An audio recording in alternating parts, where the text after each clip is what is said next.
Patrick Ruffy est le descendant d'un poilu. Mobilisé pendant la Grande Guerre, son grand-père Joseph a laissé derrière lui un trésor. C'est en rénovant cette vieille ferme qui appartenait à la famille Ruffy que les ouvriers l'ont découvert. Dans cette pièce condamnée pendant des années, plus de 1500 lettres, écrites par Joseph Ruffy et ses frères, sont retrouvées intactes. Pour Maurice Vitos, figure du village et passionné d'histoire, ces lettres ont une valeur inestimable. J'ai lu des passages tels que l'un des frères Ruffy, qui écrivait à ses parents ne m'envoyez plus de reblochons, parce que les derniers que nous avons envoyés, ils sont tous écrasés.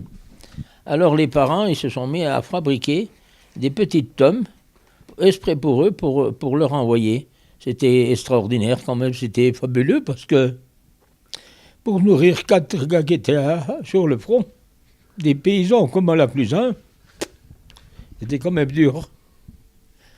Excusez-moi. Des témoignages émouvants, des anecdotes, des récits de guerre. Au fil de leurs lettres, ces 4 soldats mobilisés dans le 230e régiment d'infanterie racontent leur histoire. Des informations précieuses sur la vie au front et sur le quotidien des poilus. Ils écrivaient d'abord pour dire qu'ils étaient en bonne santé. Ça, c'était... Comme il n'y avait pas de téléphone, il n'y avait rien. Donc, c'était le seul moyen. Donc, c'est pour ça qu'ils écrivaient des fois 2, voire 3 fois par semaine. Mais au minimum, 1 fois par semaine.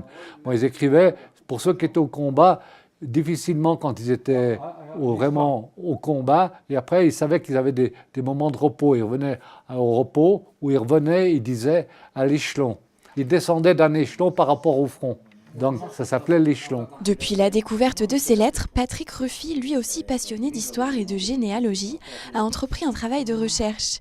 Il a consigné toutes les informations importantes dans un cahier qu'il conserve précieusement.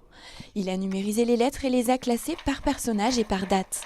Il cherche désormais à retrouver les descendants des poilus mentionnés dans les récits ou qui apparaissent sur les clichés conservés par la famille. Quand j'ai remis tout ça au propre, je pourrais redonner un travail qui intéressera tout le monde, et en particulier toutes les familles du coin, et même tous ceux du département, parce que ce régiment-là, le 230e RI, ils sont tous passés par là, ils sont tous passés par Annecy. Ils incorporaient, la mobilisation était à Annecy. Donc ça intéresse tout le département jusqu'aux limites de l'Ain et à la limite de Rhône-Alpes. Mes chers parents, le 11 novembre dernier, pour le centenaire de l'armistice, Patrick Ruffy a lu, devant les jeunes générations de la Clusaz, la lettre de son grand-père écrite le 11 novembre 1918. Une façon de faire vivre la mémoire de la Grande Guerre. De voir arriver cette belle journée que l'on attendait depuis 51 mois.